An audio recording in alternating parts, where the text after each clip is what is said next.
네, 오늘은 부활절입니다. 예수님의 부활하심을 감사하면서 기억하는 자리입니다. 그런데 여러분, 이 부활에는요 전제가 있습니다. 선행되어야 되는 조건이 있다는 것입니다. 부활에는 반드시 죽음이 필요합니다. 죽지 않는다면 다시 살아날 수 없다는 것입니다. 그리고 인간에게 그 죽음은 마지막을 의미합니다. 끝이고, 즉 상실이고 좌절의 자리입니다. 그렇다면 부활 직전의 장면은 어떤 모습일까요? 복음서는요 그것을 아주 적나라하게 사실적으로 말합니다. 예수님을 사랑했고 예수님을 따라갔고 예수님과 끝까지 함께하겠다고 했던 그 사람들이 하나같이 그 상실과 좌절의 자리에 있었다는 것입니다. 그들은 우리보다 믿음이 부족한 사람들이 아니었습니다. 예수님을 위해 목숨을 걸겠다고 다짐했던 사람들이고, 예수님과 함께 먹고 예수님과 함께 자면서 예수님의 기적을 그 눈앞에서 봤던 사람들입니다. 하지만 예수님이 십자가에서 목숨을 거두시자 그들의 모든 세계가 멈췄습니다. 여러분, 베드로를 한번 보십시오. 주님을 위해서라면 내가 목숨도 버리겠다고 그렇게 꿋꿋하게 말했던 사람입니다. 그러나 결정적인 순간에 사람들이 너도 그 도당이지, 너도 예수님과 그때 함께 있었지 물어봤을 때 그가 예수님을 3번 부인했습니다. 그건 여러분 단순한 실수가 아니었어요. 닭이 울었고 베드로가 예수님이 하신 말씀이 기억나니까 그가 나가서 울었습니다. 자신이 어떤 사람인지를 정면으로 마주한 것이죠. 도마라는 사람을 보십시오. 예수님의 제자 중에 한 사람인데 예수님이 부활하셨다는 소식을 듣자마자 믿지 못했습니다. 내가 직접 못자국을 보지 않고는 내가 믿지 않겠다고, 내 두 눈으로 봐야겠다고 그렇게 말했던 사람이 제자 도마였습니다. 믿고 싶었지만 믿어지지 않는 그 자리, 의심하는 자신이 부끄럽지만 어쩔 수 없는 그 자리에 도마가 서 있었다는 것입니다. 예수님의 십자가 처형에서 그 아래에서 끝까지 울면서 예수님을 사랑했던 그 여인들, 여러분 그 여인들을 보십시오. 예수님을 사랑했던 사람들입니다.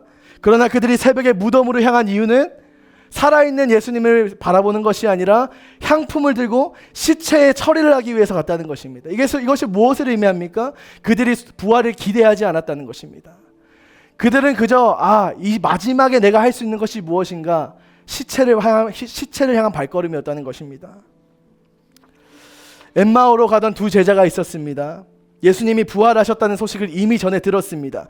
그런데 그들은 예루살렘을 떠나서 다른 마을로 걸어가고 있었다는 것입니다. 뒤돌아서 가는 것이죠. 그들이 길에서 나눈 이야기가 뭔지 아십니까? 우리는 그가 이스라엘을 속량할 자라고 바랐노라. 그러니까 과거형입니다. 그들에게 이제는 소망이 없다는 것입니다. 한때는 내가 소망이 있었고 한때는 내가 예수님을 따라갈 수 있겠다고 다짐했지만 지금은 그 소망이 없다는 것입니다. 그리고 오늘 본문에 이 제자들이 있습니다. 요한복음 20장 19절 말씀에 보면 어떤 내용이 나오냐면, 많은 제자들, 그를 따랐던, 예수님을 따랐던 수많은 제자들이 유대인들의 박해가 두려워서 그 방에 들어가서 문을 잠그고 두려워 떨고 있는 장면이 나옵니다. 두려워서, 지쳐서 이제 어떻게 해야 할지 몰라서 그들은 문을 잠그고 두려움에 떨었습니다. 여러분, 이들의 공통점이 무엇입니까? 그들이 여전히 상실과 좌절의 자리에 있다는 것입니다. 이제는 소망이 없다고 느껴졌다는 것입니다. 그런데 여러분, 중요한 것이 있습니다. 이들이 예수님을 모르는 사람이 아니라 예수님을 사랑한다고 고백하고 예수님 따라가겠다고 고백하고 예수님과 함께했던 자들이라는 것입니다. 여러분, 이것이 무엇을 의미합니까? 믿는 사람에게도 여전히 상실은 올 수 있다는 것입니다. 믿는 사람에게도 여전히 아픔은 있을 수 있다는 것입니다. 믿는 사람에게도 여전히 고통은 있을 수 있다는 것입니다.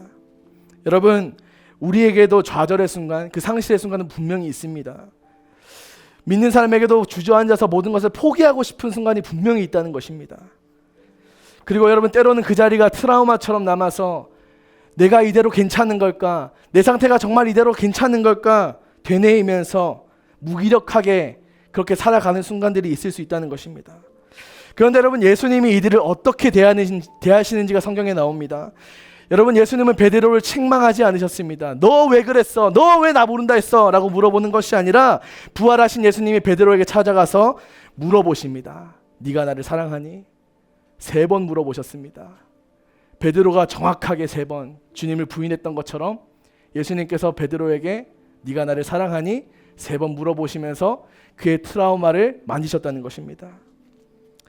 도마를 정죄하지 않으셨습니다. 너 왜 나를 못 믿었니? 너 왜 내 손을 봐야겠다고 말했니?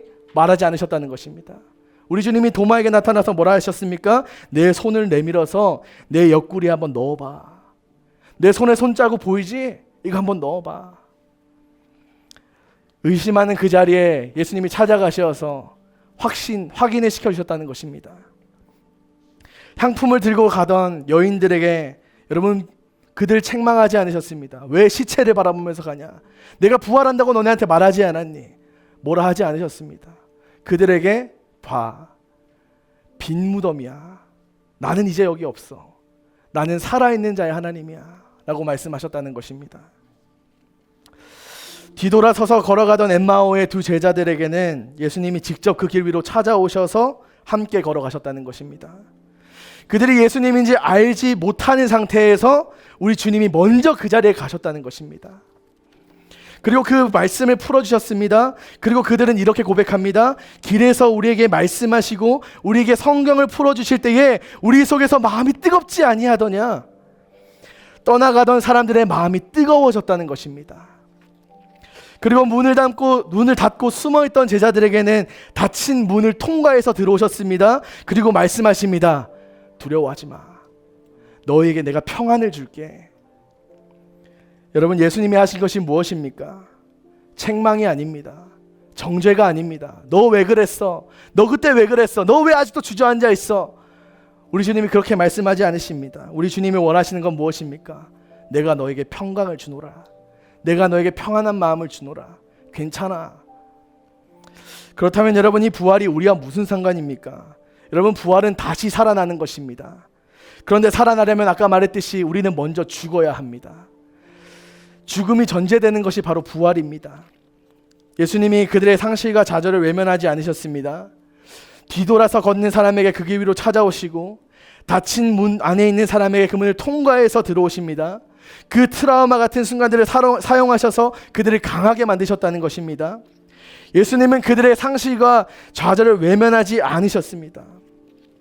여러분, 우리는 죽어야 됩니다. 부활하기 위해서 먼저 죽어야 된다는 것입니다.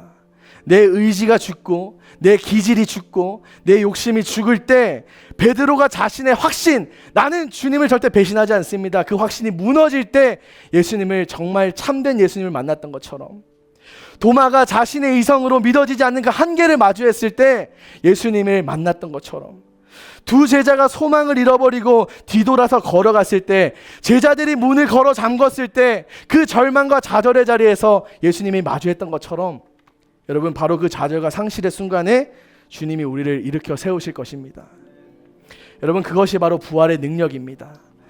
여러분, 육체의 부활이 분명하게 있습니다. 여러분, 부활이라는 건, 성경이 약속하는 부활, 육체의 부활 분명하게 있습니다. 우리는 죽고 나서 죽음이 끝이 아니라 우리는 영원한 천국에서 하나님과 그 영원한 나라를 바라보면서 그 소망을 품고 살아갈 것입니다. 그러나 여러분, 이 부활은 멀리 있는 얘기를 하지 않습니다. 부활은 오늘 우리 가운데 있습니다.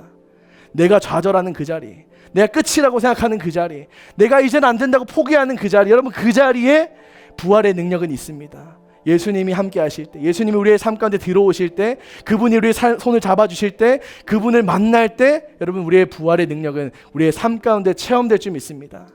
여러분, 이 자리에는 마음이 이미 떠나간 사람도 있을 것 같습니다. 이 자리에는 이미 많이 지쳐있는 분들도 있을 것 같습니다. 이 자리에는 교회를 떠났다가 다시 돌아온 사람도 있을 것 같습니다. 여러분, 그러나 괜찮습니다. 주님이 책망하지 않으십니다. 지쳐있는 나의 마음을 보고 너 왜 지쳤니라고 말하지 않습니다. 지쳐있는 우리의 마음을 보고 괜찮아, 내가 너의 평강을 줄게 라고 말씀하시는 분이 우리 하나님이라는 것입니다. 여러분, 이 복음이 오늘 우리 모두에게 함께하기를, 우리의 이 복음의 능력을 누리며 살아가기를 간절히 소망합니다. 이 시간 이 메시지를 생각하면서 우리 함께 결단했으면 좋겠습니다. 죄인된 우리를 위해서 십자가를 선택하신 그분, 사랑하기를 선택하신 그분, 죽기를 선택하신 그분이 오늘 여러분 우리를 일으켜 세우시길 원하십니다. 부활이란 그런 것입니다. 그분이 선택하셨습니다. 우리 시간 다 같이 그분의 은혜, 그분의 사랑을 기억하면서 우리 찬양하며 나가기를 원합니다.